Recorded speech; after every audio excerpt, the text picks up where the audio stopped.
तो बच्चों आज हम लोग पढ़ेंगे यासेर अराफात।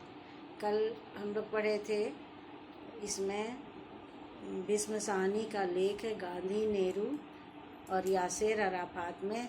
एक दिन पढ़े गांधी, दूसरे दिन पढ़े नेहरू और आज पढ़ेंगे यासेर अराफात। यासेर अराफात फ़िलिस्तीनी के बहुत बड़े नेता थे और बहुत ही उनका स्वभाव जो था वो बहुत ही मधुर था और सबको सम्मान देने वाला था।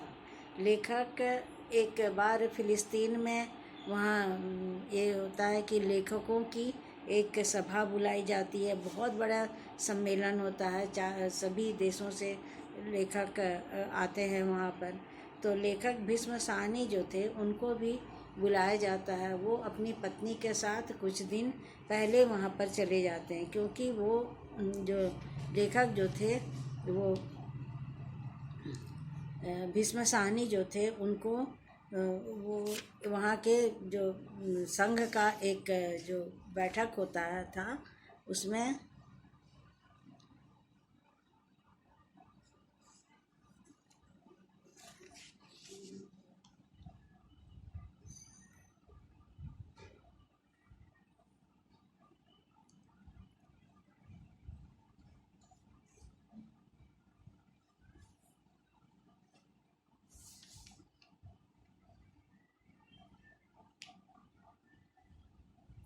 वहाँ कार्यकारी मंत्री थे।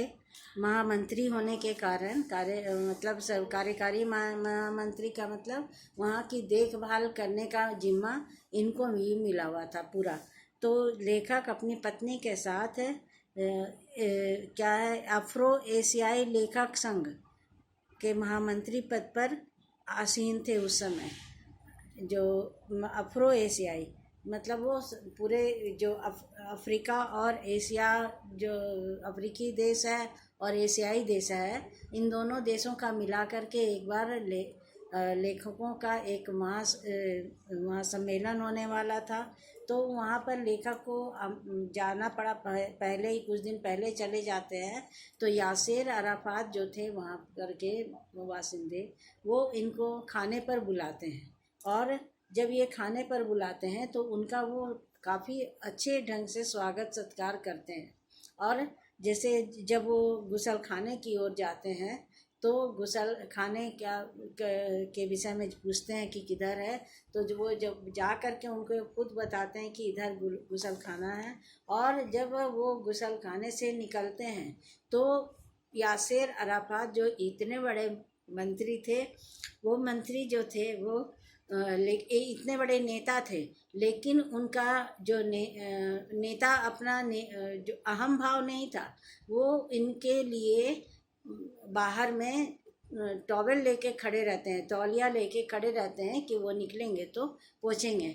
तो इस तरह के जो भाव यासेर लेखक भीष्म साहनी जी जो देखते हैं तो उनको काफ़ी उसमें शर्मिंदगी महसूस होती है कि इतने बड़े नेता हैं जो मेरे एक तुच्छ व्यक्ति के लिए वो तौलिया लेके खड़े हैं। उनका खाने के लिए मेज पर भी जब वो बैठते हैं, आते हैं, तो उनको वो अपने हाथों से उनको और उनकी पत्नी को फल छील करके खिलाते हैं। मतलब उनका जो सेवा सत्कार का जो भाव था, उसको देख करके लेखक बहुत ही खुश हो जाते हैं। और ऐसे ही जब उनके जो खाने की मेज पर जब चर्चा होने लगती है तो गांधी जी के विषय में भी चर्चा होती है।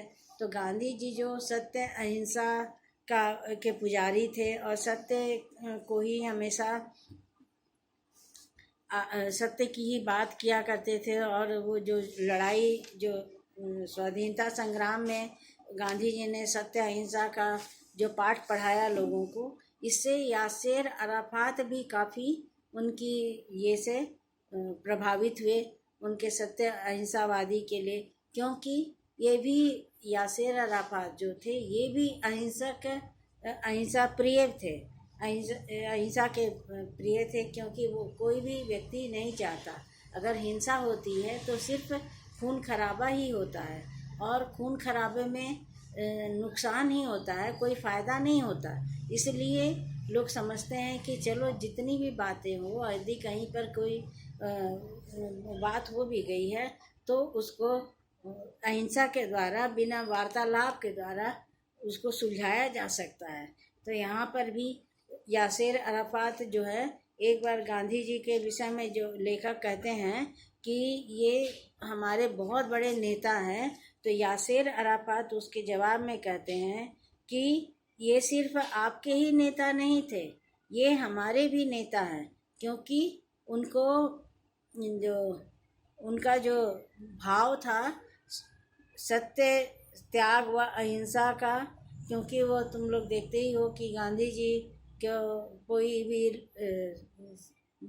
पैसे, रुपये पैसे से कोई भी लालच नहीं था, इस तरह का बात देखने को मिलता है। तो यहाँ पर भी उनके जो भाव थे उससे ही यासेर अराफात भी काफ़ी प्रभावित होते हैं और उनका सम्मान करते थे। और इसलिए वो कहते थे कि कहते थे वे आपके ही नहीं हमारे भी नेता हैं, उतने ही आदरणीय जितने आपके लिए।